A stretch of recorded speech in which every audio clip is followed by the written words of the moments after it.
Hong ने संजुन की बातों पर विश्वास नहीं किया। वो सुनिश्चित था कि वीगिम डर से कांप रहा था।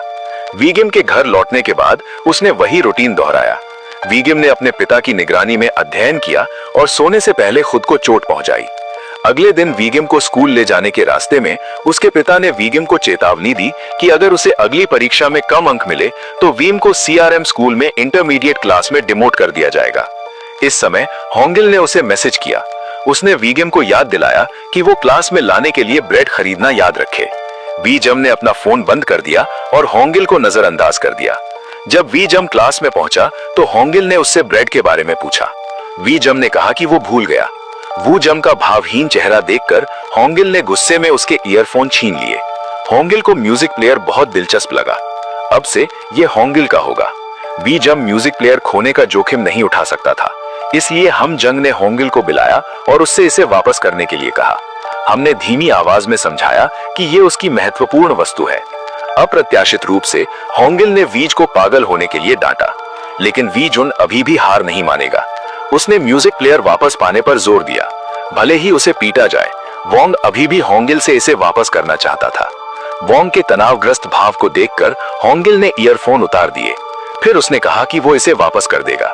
जब हम जंप करीब आए तो होंगिल ने म्यूजिक प्लेयर को छोड़ दिया और इसे फर्श पर स्वतंत्र रूप से गिरने दिया। इतना ही नहीं, उसने म्यूजिक प्लेयर पर कदम रखा और वीजम की ओर उकसावनी नजर से देखा। होंग ने वीजम के सिर पर दस्तक दी और उसे भयानक रूप से गाली दी। हमने होंगिल को घूरा और फिर उसे मुक्का मारने के लिए अपना हाथ घुमाया।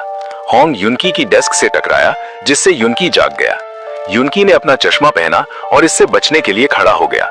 होंग हारना सहन नहीं कर सकता था। उसने अपने साथियों से कक्षा का दरवाजा बंद करने के लिए कहा। फिर उसने वीगिम को लात मारी। दोनों पक्ष इस तरह युद्ध में लगे रहे।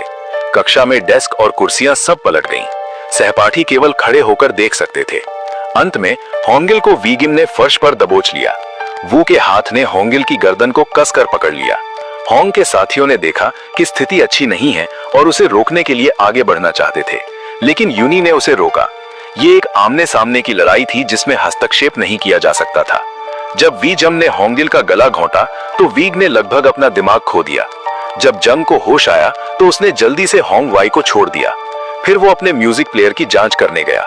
होंगिल ने अभी भी हार नहीं मानी। वो वीगिम पर कुर्सी फेंकना चाहता था, लेकिन उसकी योजना विफल रही। वोंग ने मुड़कर उसे 2 और मुक्के दिए। इस बार होंगिल वास्तव में पराजित हो गया। वू यांग ने खुद को शांत करने के लिए अपने हेडफोन लगा लिए।